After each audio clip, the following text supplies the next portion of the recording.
Hello everyone, welcome to Continental Aspire Soccer TV. I am here with Colin Chambers, CEO and founder of it's the International Professional Scouting Organisation, one of the biggest scouting accredited people who actually provide accreditation to people aspiring to break into professional football, or those in football, whether you're a journalist, agent, coach, or anybody even within grassroots.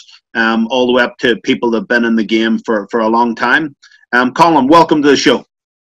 Hello, nice to meet you. So, Colin, let's just wanted we obviously spoke quite a while back. I kind of met you. I think we met through LinkedIn. And obviously you're obviously from Blackburn, I believe, right? Yeah, that's right. From the Blackburn area. Colin, give us a bit of your background, kind of in terms of how you start off in football, and just give us your kind of your life story. Oh, okay then. It's nothing big, but it's an interesting one. I started out as just an amateur footballer in pub football, if you like, and then I played a little bit of semi-professional football. I did all right on that, and then I got into managing. So I started managing, and to cut a long story short, managing various teams, doing all right. I ended up doing the reserve team at Charlton in non-league. Right, Charlton's okay. a big non-league team. And it's then where my assistant manager at the time, he was an RAC driver, driving up and down the motorway for breakdowns, a breakdown recovery guy. And he picked up a guy called Ted Davis. And Ted Davis was the chief scout at Charlton Athletic at the time. Right, okay. To cut a long story short, my assistant John was telling Ted how John was impressed with my knowledge of picking pub players up and turning them into semi-professionals, and Ted took an interest, and then you can see where the story's going. And I'm just trying to fast forward this, and then Ted got in touch with me and monitored me from a distance, and then, to cut a long story short, asked me to go and work for Charlton Athletic, who were the 6th in the Premier League at the time, 6th or 8th, you know what I mean? So wow. Ted worked for England. Ted was a big scout for England, chief scout for over 25, 30 years, wherever he's been. A very, very knowledgeable guy. So basically, he was Mr. Miyagi, and I was Karate Kid, and he took me under his wing, and he trained me to be a scout. And the courses that we developed, and one of the reasons why we fetched the courses out is because it's not my knowledge. I've been doing it 20 years. That's a long time, don't get me wrong, but he'd been doing double that. And at a higher level, international level, working with Terry Venables and the big boys, Glenn Hoddle, Sven-Goran Eriksson, etc., etc. So Ted, like you said, took me under the wing, trained me to be a scout. I'd like to think I'm a decent scout, but it's his knowledge that he trained me that we've put into the course to teach other people, because it's gold dust. That's it. And so see, during this journey, so obviously you went into Charlie. So when you were playing the game, do you think playing the game has kind of shaped you as a scout? The things that you learned, just even at the level you played at. Yeah, it does. Everything helps. Anything you do in football helps to be a scout. You know, it doesn't matter what you are. If you're a kit man, you're watching lots of games, it helps. You know what I mean? So it's just, scouting's about observation. Right. It's about observation, but also understanding football. Right. And you've got to be a deep thinker. And when we're talking about understanding football, we're talking about looking at the bigger picture. So if you put together someone who's very observant and someone who looks at the bigger picture, that's a good scout. Right. And somebody that can, I suppose, see the things that other, obviously, I suppose the lazy eye won't see. You know what I mean? In terms, but you do get like flippant people who think, you know, they can spot a player in 5 minutes and 2 minutes, and you get a coaching qualification, automatically makes you a scout. No, it doesn't. Do you know what I mean? Because I've met loads and loads of coaches, you know, and they're not as strong on the scouting sections as they think they are. But when you meet someone like I did, who's Ted, and then you meet Ted, who's never done a coaching qualification in his life, and you put him next to a pro licensed coach, the highest level you can get in coaching, and then they both talk about scouting, it's chalk and cheese. It really is chalk and cheese. And when I saw that, I thought, wow, there's an hole in the market, and then we evolved. And so obviously, kind of fast forwarding through your journey and into the kind of scouting arena. So when you went to obviously Charlton, so you were taking a giant leap, weren't you? from literally, but you had a mentor there. You had somebody who was going to mentor you and really help guide you through it and help you as a scout. What would you say was the dynamic between literally, so you were going from like Chorley all the way to Charlton? Is that how did you find that? Because that's quite a big jump, isn't it? Yeah, and it was super difficult. Right. But I was lucky because I had a mentor. I couldn't do it on my own. I didn't have the knowledge. I wasn't good enough. Yeah, I can spot players. I was no better than anybody else in the pub who has a little bit of football knowledge. I was no better than anybody else, you know, who played semi-professional football, done a bit of coaching, you know. But with him on my shoulder, just prodding me and telling me what to do, and oh, that's not right, look at this, oh, did you see that? And then I write a report, and he said, why did you put that in your report? And I said, because he did this. And then he'd tell me another way of looking at it, and I go, oh, wow, I didn't look at it like that. Right. Wow. And I'll give you an example of that. So you go and watch a striker. You go and watch a striker play, and the striker's moving across the front line. And you go, that striker, his timing's all wrong. His movement's not good enough. He's going too early, and blah, blah. Ted will go, no, it's not. Look at the midfielders. They're not on his wavelength. He's making a run before they're ready to pass. Right. He's faster and sharper than them. It's them who's letting him down. They don't compliment him. You put him in a better team with De Bruyne in. When he makes that run, he'll get it in a split second. Now, that's knowledge, that's skill. And that's the sort of stuff that we teach on the course. Not the basics. We don't teach basics. You've got basic. Everybody's got. My daughter who's 17 now. She's got basic scouting skills. We don't teach that. We teach proper skills. What the difference between the guy in the pub and the professional at a game. That's what we teach. Right. And so, in terms of as when you were kind of at Charlton and you were going out, how long did that tenure at Charlton? How long were you at Charlton for? 5 years. 5 years, and from kind of the first couple of years, how did you find the first 2 years when you were there? Oh no, it was a journey. I loved every minute. Just the passion I have for football, and to be in a director's box where you're literally a nobody, which I was, a nobody just come from pub football, to be in the director's box next to people like Glenn Hoddle or David Beckham doing a report, that was a buzz itself, just to be around that environment. And then to listen to people talking about the game, other than listening to fans or your mates in the pub, it lifts your eyes and starts your mate thinking. Instead of listening to coaches, you're listening to people talking about the game, not about coaching session, not about where you put the cones on the bibs, about why this tactic's not working. And it's that knowledge that we picked up over the year. And every year I got gradually stronger. I'm still learning now. You learn every day. You never finish the item. And that's what we do on our courses. And you know, Ipso, our company, evolves. Our courses are getting stronger and stronger and getting more technical, and we're going where the way football's going. Ipso has to follow. Yeah. And the scouting. And so, in terms of, if you look at, you know, the way with technology, Colin, and you see even your 5 years. So, what year was that you first started at Charlton? What year would that have been? Well, we're talking 20 years from now. So, what are we on? 2000.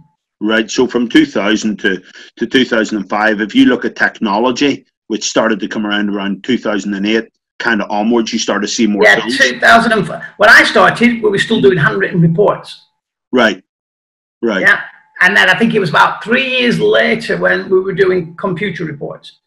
And then the Scout 7 came out, and then your Y Scout unit starts to get involved. You know what I mean? About 5-6 years later, and that's where the game's changed. So when you look at all of these systems, so obviously if you're looking at the scouts then and kind of coming through, what do you think of the effects of all of these softwares that have kind of appeared? What are your thoughts on them versus, because I've always had this conflict between scouts and where scouts don't want to be replaced. do you know what I'm saying? Because of technology, you know? Yeah. Scouts will never be replaced. I can tell you that now. That's 100%. What we're teaching on our courses will never be replaced. Right. The simple reason is technology has come into the game massively, as we all know. I am a massive fan of it. Don't think for one second I'm not. I am a super fan of technology.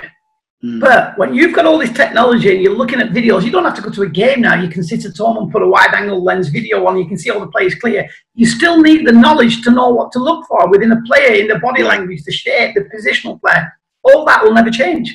Right. So this is what we teach.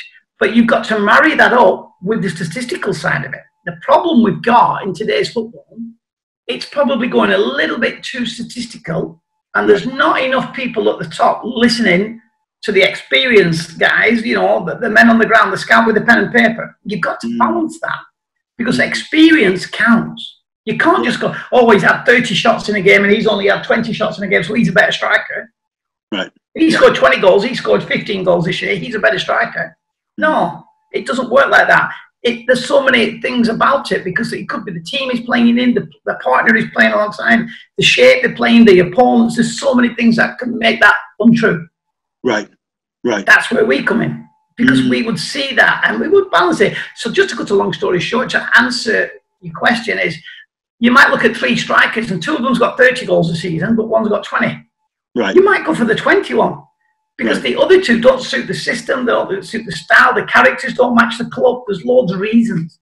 Absolutely. But statistically, you go with them 2. And that's what you've got to be careful. And this is what we teach. So do you think as well, like in terms of obviously working in scouting and stuff, were you when you first worked with Charlton, did you work with the academy, or did you go up to the first team as well, or was it a bit of both? Well, do you know when you've got a kid and you want to teach them to swim and you just throw them in? It was like that. My first game was Everton versus Newcastle in the Premier League at Everton. Okay. Oh wow, okay. And I didn't know where to start. Really? But what I was doing was, Ted had sent me just to cover the game, just to see what sort of notes, what I would do, to see my character, see what I'd write, see what I was seeing, to see me as a person, to work me out. And he could do that by reading my report. And Ted read the report. Obviously, it wasn't to the standard he's looking for, but he could see potential, like you were doing a player, that I could be potentially a good scout, because my passion, my desire, I had game knowledge. I knew certain things with laws I didn't know, hundreds of things I didn't know. But my mentor just tweaked me and told me up. And I remember when I did opposition analysis, I used to think I was really good when I started, only because I was passionate. I would write for England. I'd write all day. I look back at them reports and I won't even look at them now, because it took me, I would say, 3 years before I felt that I was a really good opposition analysis. Not 2 minutes. And now there's courses out there for 2 hours saying you can do opposition analysis. Just ridiculous. Right. And so when you looked at like because that's kind of what you're doing, isn't it? When your job was more, you were looking at the opposition more than you were looking at to see who Charlton was actually going to come up against. I was doing both. I was looking for players. So 1 week I'd be looking for players, and then the next week I'd be doing a match report. Right. And then during the week, I might be looking at lower levels. I might be looking at kids for the academy. There's loads of different avenues what you can be doing. Is that what you think is, because that's pretty exciting if you're a scout and you're starting out, like you came from Charlie, you came from that level all the way up that level. So it must have been for you. It must have been trying to overcome, and because they represent different challenges, don't they? If you're looking at academy kids, because you're looking at potential, that's pretty much what you're looking at. Yeah, well, don't forget, all the kids that I had at Charlie, you know, from the age of 17 to 20, let's call the 20-year-old kids, they'd all been at clubs and released for whatever reason. So they've all got something wrong with them, but they've all got some ability because they've been at a club. Yeah, absolutely. Now, this is where decision-making comes in. And sometimes I've seen some players that have been released by clubs, and I'm thinking, why did they let this player go? Right. You know, and you start to think, and you start to work out that somebody's opinion, because it is about opinions, somebody's opinion to somebody else's opinion, and they could be higher level or lower level, could be better than the others. Now, I'm not trying to say for 1 minute my opinion's better than the others, but some of the players that got released, I had to go, oh, hang on a second. You know, it was just a bit ridiculous. And you know, I took 4 players from pub football to semi-professional, and they got in the first team. That's a big thing. That's like taking 4 from League 2 into the Premier League. Right. That's what it's like. It's the similarities. And that's what Ted saw in me. You know, and it's just having an eye for saying, you could, if you're a singer, I know you'd be good enough for the London Palladium. But another saying, no, you're only good to go around the bars and carry over the bars. You know, and that's what we're talking about. Mm. And scouts, I suppose, when you look at recruitment, how recruitment's evolving, especially with technology, so it's really having scouts that can actually go in and can actually make those good decisions. Because at the end of the day, you're looking for the acquisition and to literally report back to the club and make sure that you're spot on. You know what I mean? With everything. But would you say there was a lot of times when you were scouting for players every other week where you would say that maybe you made certain mistakes? Or maybe you brought a player in and the player wasn't quite, it just didn't work out for whatever reason?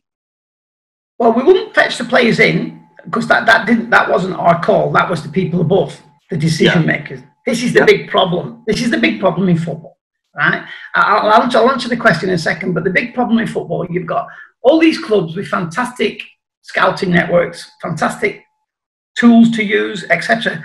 The people who are making the decisions, the directors of football, the managers, the chairmen, the owners, they've all had the little 10 penneth. None of them have realistically learned to scout. Right. Tell me a football manager who's got on a scouting course. You won't have one because they'll say, it's just, you know, I picked it up as I've gone along. Yeah, they picked it up as they've gone along. But that's like saying to a scout, you can manage a team. I picked up how he manages from the dugout. And you admit it's not the same. Yeah, but the people above, you know, director of football, let me just give you an example. A director of football, I'm going to make this up, this is fantasy stuff, okay? Yeah, go on ahead, yeah. So let's just pick on Rio Ferdinand, finishes his career at Manchester United. Right. He does his badges and then they give it director of football at Manchester United, director of the academy, looking at players, right? I'm sorry, but shouldn't you give that to someone who's got 20 years of looking at players, who's an expert at it, not an ex-player who's just done a quick course, and he's actually learning as he goes along. Right. Yeah, I know they're going to turn around and say, well, hang on a minute, he's played the game at the highest level. Yeah, there's no argument with that. And he's obviously got something to offer. No argument. But if you put him up against an ordinary scout who's only just learned the ropes, compared to, if you put him up against Ted, it would be embarrassing.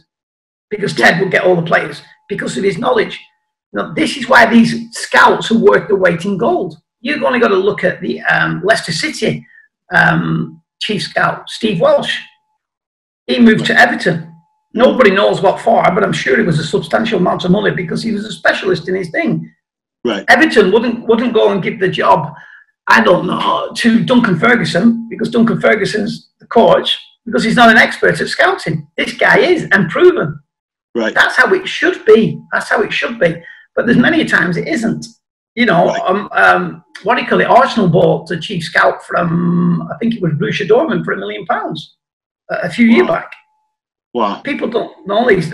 Chief scouts and experts in their field, which is scouting, they're worth a lot of money. Yeah. But if you're going to go and give that to a job, and again, I'm trying not to be disrespectful, and it's not being disrespectful, to a player, let's just pick, I don't know, a player off the top of my head, Harry Kane. Harry Kane finishes at Spurs, and he's looking for a career change. Oh, make him director of football, head of recruitment, because he's Harry Kane. He's got a pro license. No argument with that, you know, blah, blah, blah, blah. But he hasn't got 20 years experience of making all the mistakes in the book like we have. All the mistakes, we've ironed out now. We don't make mistakes anymore. I did loads of mistakes in the early days. Here's an example of a mistake. Frank Lampard. I saw Frank Lampard at 17 playing for West Ham. Right. I thought he was rubbish. Right. Now, we all know what happened next. Frank Lampard's a superstar. But in that one game, he really was rubbish. Right. He might have had a game where I don't know, he might have been ill in the morning. His grandparents might have died. His girlfriend might have dumped him. You don't know what. And that player had a nightmare game in that one game. So me judging him by one game, I think he's rubbish. And the rest is history. No, scouting is called scouting. That's why it's ing at the end. Over a number of games, scouting to get the proper picture of that player. Because if you're an arrogant scout and you start being clever, I can see you playing in 10 minutes off one game. You're going to make massive mistakes. And I've done all those mistakes in the early days. I've made every mistake in the book. And every mistake in the book is on our course to stop you making that mistake. So what we're trying to do, going back to the course, is you come on our course, it's going to put you 2 years in front. Right. Yeah, to iron out all these little mistakes. Right. And so when you look at, when you're kind of looking at, kind of just going back to what you were saying there about somebody's been given, because you see a lot now where coaches are being given, because they were an ex-player there, or they've maybe managed at a club for 1 year and they went in the championship, versus in the past you would have had to have started, like you look at Sir Alex Ferguson, what did he do? He started at St Mirren. You look at that Klopp, he was with the reserves at Mainz, and then he got into the first one. So he started at a very low level, and it was progressive, and then he was, and then you look at him now, it's obviously the rest is history. But do you think that's kind of the danger of where football is going, where there's too much favoritism, kind of jobs for the boys? No, it's been like that. It's been like that forever and a day, let's be honest. You know what I mean? If you look at, I'm trying not to come across as slagging everybody off. It's not about that. I'm just trying to talk how it is. Yeah, absolutely. But if we talk about Steven Gerrard, when he finished his career at Liverpool, he was made head of the academy. Right. Sorry, but hang on a minute. Am I missing something? Right. Surely there must be guys out there who've done 20 years at academies and built academies and know academies inside out. Yeah? They didn't get the job. Steven Gerrard got it because of his name, and it gets him on the ladder into management. No problem, because them young kids who are 18 are going to look, wow, and they're going to listen to every word Steven Gerrard says. And I'm pretty sure it'd be fantastic information he's coming out with. But to run an academy, right? It doesn't sit well. It doesn't sit right. And what about all these guys who took 20 years to get to having a pro license? And then a football player gets fast-tracked over 3 weeks and he gets a job. It's just a little bit unfair, but I understand why they do it. And you can't really argue when they've got the pedigree of a Steven Gerrard with the background. But realistically, what Steven Gerrard should have done, got into the academy at the side of the head of academy to learn it. Just like John Terry's doing now at Aston Villa. He's gone in, he's not the big I am, he's learning, and he's sitting in the background to pick it up. Steven Gerrard has moved from there to Rangers.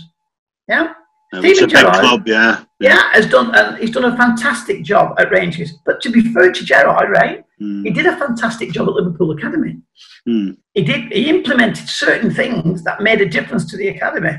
So again, it sounds like I'm contradicting myself. I'm not. I'm just trying to say, when in scouting, we're talking about scouting now, we're just using those as examples. But if you'd have put me up against Steven Gerrard in a scouting mission, he wouldn't have beat me. I've been doing it 20 years. He would have seen more or less the same things as me, but he would have missed a few things because he lacks that experience of 20 years going to match after match at different levels and etc. etc. His reports would have been very similar, but the difference is the attention to detail that I would have got, and that's what I'm talking about. Colin, it's been very, very educational for me. Just to see kind of a lot of the stuff you guys are actually doing.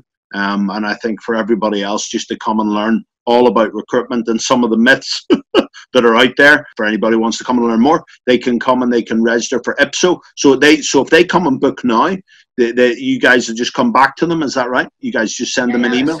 If you just go on the website, the webinars are the ones at the moment. The webinars and the online course. Just go to our website. Everything's on the website, clear as day. And just book on. And I would strongly advise the online course and the webinars.